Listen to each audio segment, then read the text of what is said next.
नमस्कार दोस्तों, स्वागत है आप सभी का सौरभ स्टडी पॉइंट में। आज हम एग्जाम से रिलेटेड कुछ महत्वपूर्ण प्रश्न लेकर के आए हुए हैं जो भारतीय संसद से जुड़े महत्वपूर्ण प्रश्न रहने वाले हैं। तो आइए शुरू करते हैं। इसी क्रम में हमारा पहला प्रश्न क्या दिया गया है। तो पहले प्रश्न के बारे में अगर हम बात करें तो पहला प्रश्न हमारा दिया गया है कि निम्नलिखित किस निकाय की अध्यक्षता गैर सदस्य करता है। हमको क्वेश्चन बहुत अच्छे से पढ़ना है क्योंकि जितने भी अभी इंपॉर्टेंट एग्जाम होने वाले हैं उन सभी एग्जामों में जितने भी संसद से रिलेटेड क्वेश्चन आते हैं वो सभी प्रश्न हम आप लोग के लिए लेकर के आए हुए हैं। तो पहला प्रश्न दिया गया कि निम्नलिखित किस निकाय की अध्यक्षता गैर सदस्य करता है। तो हमको चारों ऑप्शन से बताना है कि कौन सा जो ऑप्शन होगा वो सही रहने वाला है। तो अध्यक्षता जो है वो गैर सदस्य करता है, तो इसमें से सही जवाब हमारा क्या हो जाएगा, राज्यसभा जो जवाब होगा वो एकदम राइट हो जाएगा। तो बी ऑप्शन हमारा एकदम सही रहने वाला है। तो इस तरह के प्रश्नों को आप लोग बहुत अच्छे से वीडियो पे अंत तक बने रहें क्योंकि जितने भी महत्वपूर्ण प्रश्न संसद से रिलेटेड वो सभी प्रश्न हम आप लोगों को कराएंगे। अब अगर इसमें हम बात कर लेते हैं, थोड़ी सी बात कर लेते हैं लोकसभा के बारे में। अगर हम लोकसभा के बात करें तो लोकसभा का स्पीकर के बारे में बात करें कि लोकसभा का स्पीकर कौन है,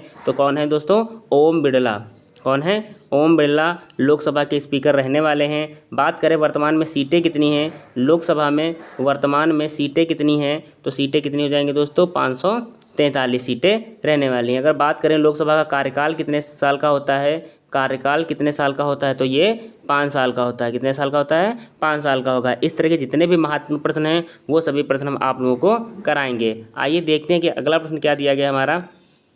अगले प्रश्न के बारे में अगर हम बात करें कि भारतीय संविधान का कौन सा अनुच्छेद राष्ट्रपति को लोकसभा भंग करने की शक्ति प्रदान करता है। तो हमको 4 ऑप्शन दिए गए हैं। चारों ऑप्शन में से हमको बताना है कि कौन सा आर्टिकल है जो राष्ट्रपति को लोकसभा भंग करने की शक्ति प्रदान करता है। तो आइए देखते हैं इसका सही जवाब क्या हो जाएगा। तो आर्टिकल 85 जो जवाब होगा वो हमारा सही हो जाएगा। तो आर्टिकल 85 जो है 85 जो है ये लोकसभा भंग करने की शक्ति प्रदान करता है। आइए देखते हैं इसी क्रम में अगला प्रश्न हमारा क्या दिया गया है। अगले प्रश्न के बारे में अगर हम बात करें कि नए राज्यों के निर्माण अथवा विद्यमान राज्यों की सीमाओं को परिवर्तित करने का अधिकार होता है। क्वेश्चन क्या दिया गया है कि नए राज्यों के निर्माण अथवा विद्यमान राज्यों की सीमाओं को परिवर्तन करने का अधिकार होता है। तो किसके पास अधिकार होता है हमको बताना है। तो इसका सही जवाब क्या हो जाएगा, संसद जो जवाब होगा वो एकदम राइट हो जाएगा। तो क्या जवाब हो जाएगा, संसद जो जवाब होगा वो एकदम सही रहने वाला है। आइए देखते हैं इसी क्रम में अगला प्रश्न हमारा क्या दिया गया है। अगले प्रश्न के बारे में अगर हम बात करें तो सरकार का वर्गीकरण संसदीय तथा अध्यक्षीय रूप में किया जाता है।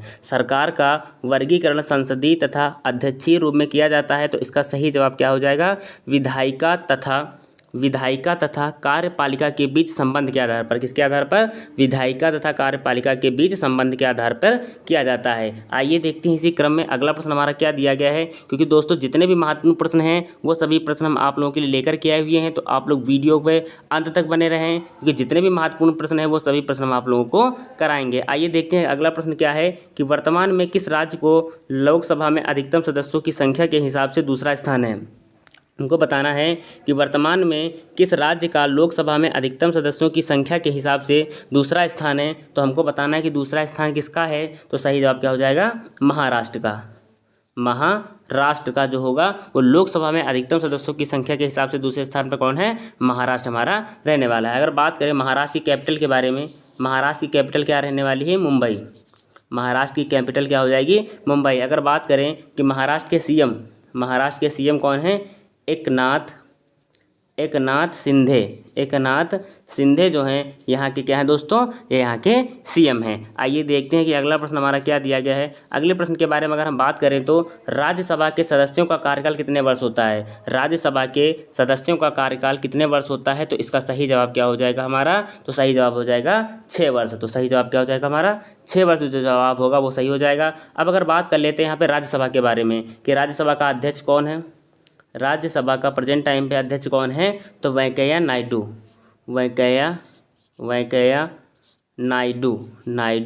ये क्या है, प्रेजेंट टाइम के अध्यक्ष हैं। अगर बात करें सीट कितनी होती है राज्यसभा में, सीट कितनी है, तो 245। कितनी है, 245। उसका कार्यकाल कितना होता है, 6 वर्ष होता है। तो इस तरह के जितने भी महत्वपूर्ण प्रश्न हैं दोस्तों वो सभी प्रश्न हम आप लोगों को करा रहे हैं। आइए देखते हैं कि अगला प्रश्न हमारा क्या दिया गया है। अगला प्रश्न है कि राज्यसभा के 1/3 सदस्य प्रत्येक कितने समय पर अवकाश प्राप्त करते हैं। राज्यसभा के 1/3 सदस्य जो हैं वो कितने समय पर अवकाश प्रदान प्राप्त करते हैं। तो इसका सही जवाब क्या हो जाएगा, 2 वर्ष के उपरांत। 2 वर्ष में जो दोस्तों प्रत्येक 2 वर्ष में अवकाश प्राप्त करते हैं। तो राज्यसभा के कितने सदस्य, 1/3 सदस्य। आइए देखते हैं इसी क्रम में अगला प्रश्न क्या है।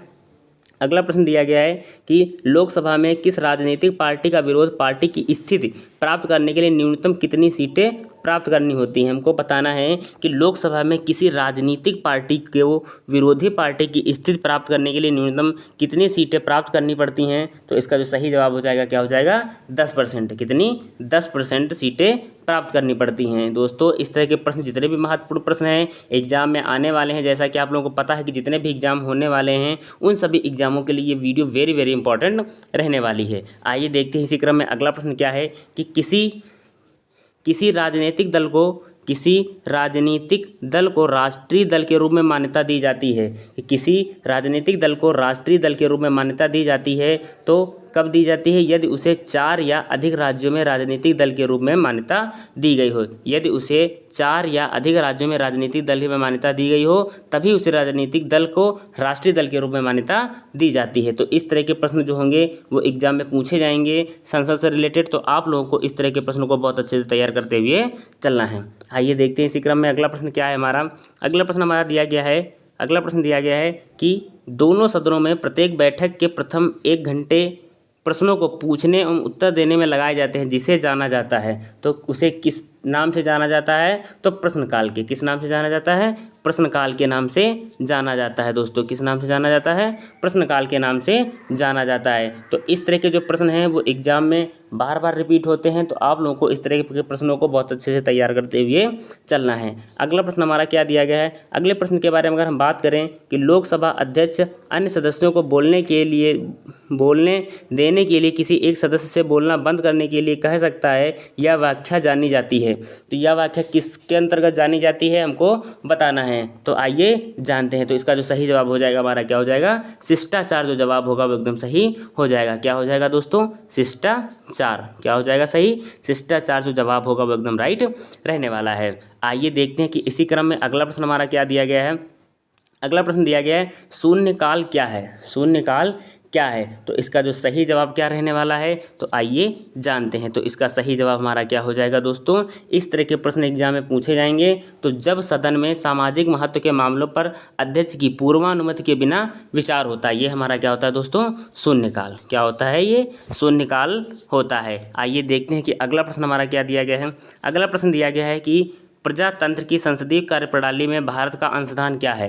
प्रजातंत्र की संसदीय कार्यप्रणाली में भारत का अंशदान क्या है। तो इसका सही जवाब क्या हो जाएगा, शून्यकाल। क्या है, शून्यकाल। क्या है दोस्तों, शून्यकाल। जो जवाब होगा वो एकदम राइट हो जाएगा। आइए देखने कि अगला प्रश्न क्या दिया गया हमारा है। अगला प्रश्न दिया गया है कि निम्नलिखित में से कौन लोकसभा के प्रथम प्रवक्ता हैं, स्पीकर थे। हमको बताना है कि चारों ऑप्शन में से लोकसभा के प्रथम जो स्पीकर थे वो कौन थे। तो इसका सही जवाब क्या हो जाएगा, जीवी मावलंकर। कौन हो जाएगा, जीवी मावलंकर। जीवी मावलंकर। जो जवाब होगा वो एकदम राइट हो जाएगा। ये हमारे लोकसभा के प्रथम स्पीकर थे।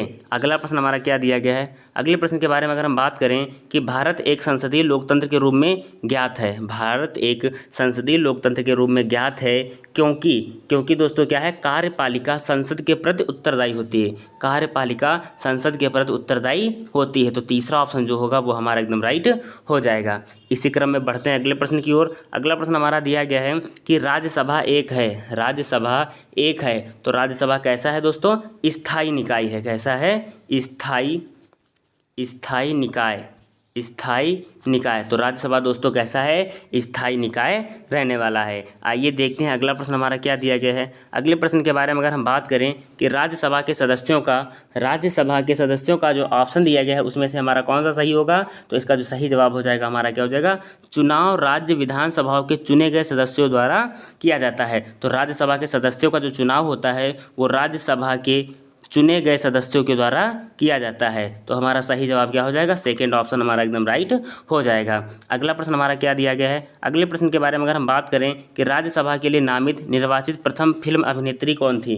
राज्यसभा के लिए नामित निर्वाचित प्रथम फिल्म अभिनेत्री कौन थी। तो इसका सही जवाब हमारा क्या हो जाएगा, नरगिस दत्त। जो जवाब होगा वो एकदम राइट हो जाएगा। तो नरगिस दत्त जो थी ये निर्वाचित प्रथम अभिनेत्री थी। राज्यसभा के लिए नामित जो निर्वाचित प्रथम फिल्म अभिनेत्री थी कौन थी? नरगिस दत्त थी। तो सही जवाब हमारा क्या हो जाएगा? पहला ऑप्शन हमारा एकदम राइट हो जाएगा। अगला प्रश्न हमें दिया गया है कि राज्यसभा द्वारा लोकसभा को धन विधेयक कितने समय में लौटा दिया जाना चाहिए? तो राज्यसभा के द्वारा दोस्तों लोकसभा को धन विधेयक कितने समय में लौटा दिया जाना चाहिए? तो इसका सही जवाब हमारा क्या हो जाएगा? 14 दिन में। कितने दिन में? 14 दिन में इसको लौटा दिया जाना चाहिए। अगला प्रश्न क्या दिया गया है? अगला प्रश्न हमें दिया गया है कि निर्णायक मत है, निर्णायक मत है। तो निर्णायक मत कब है दोस्तों? जब दोनों पक्ष सहबद्ध हों तो निर्णायक मत होता है। कब होता है दोस्तों? जब दोनों पक्ष सहबद्ध हो, टाइड हो, तो हमारा क्या होता है? निर्णायक मत कहलाता है। अगला प्रश्न क्या है? अगले प्रश्न के बारे में बात करें कि संघीय मंत्रिपरिषद अपने आचरण के लिए किसके प्रति उत्तरदायी होता है? कि संघीय मंत्रिपरिषद अपने आचरण के लिए किसके प्रति उत्तरदायी होता है? तो इसका सही जवाब क्या हो जाएगा? लोकसभा के प्रति। किसके प्रति होता है? लोकसभा के प्रति होता है। अब दोस्तों यहाँ पे हम बात कर लेते हैं राष्ट्रपति के बारे में, क्योंकि जैसा कि आप लोगों को पता है कि राष्ट्रपति जो हमारे 2022 में जो नए राष्ट्रपति बने हैं वो कौन बने हैं दोस्तों? तो द्रौपदी मुर्मू जो हैं ये 2022 के नए प्रेसिडेंट दोस्तों बने हैं और ये प्रथम आदिवासी महिला हैं। कौन सी? प्रथम आदिवासी महिला, फर्स्ट आदिवासी महिला हैं दोस्तों, जो द्रौपदी मुर्मू इनका नाम है और ये राष्ट्रपति बनी हुई हैं। और ये सेकेंड नंबर की जो महिला राष्ट्रपति हैं, किस नंबर की हैं? सेकेंड नंबर की हैं। अगर बात करें फर्स्ट नंबर पे कौन था? फर्स्ट नंबर पे कौन था? प्रतिभा पाटिल। कौन? प्रतिभा पाटिल जो थी ये फर्स्ट नंबर की महिला थी जो प्रेसिडेंट दोस्तों बनी थी। तो इस तरह के जितने भी महत्वपूर्ण प्रश्न हैं राष्ट्रपति से रिलेटेड वो सभी प्रश्न आप लोगों को करा दिए, जितने भी एग्जाम में पूछे सकते हैं। और पूछा जाता है कि राष्ट्रपति की न्यूनतम आयु कितनी होती है? राष्ट्रपति की न्यूनतम आयु कितनी होती है? तो ये कितनी होती है? 35 वर्ष। कितनी होती है दोस्तों? 35 वर्ष होती है, जो एग्जाम में पूछी जाती है। और दोस्तों एक क्वेश्चन एग्जाम में बहुत बनता है दोस्तों, जो पूछा जाता है कि जो चुनाव में मतदान होता है, राष्ट्रपति के चुनाव का जो मतदान होता है इसमें कौन कौन वोट करता है? तो राज्यसभा करता है, लोकसभा करता है और केंद्र शासित प्रदेश की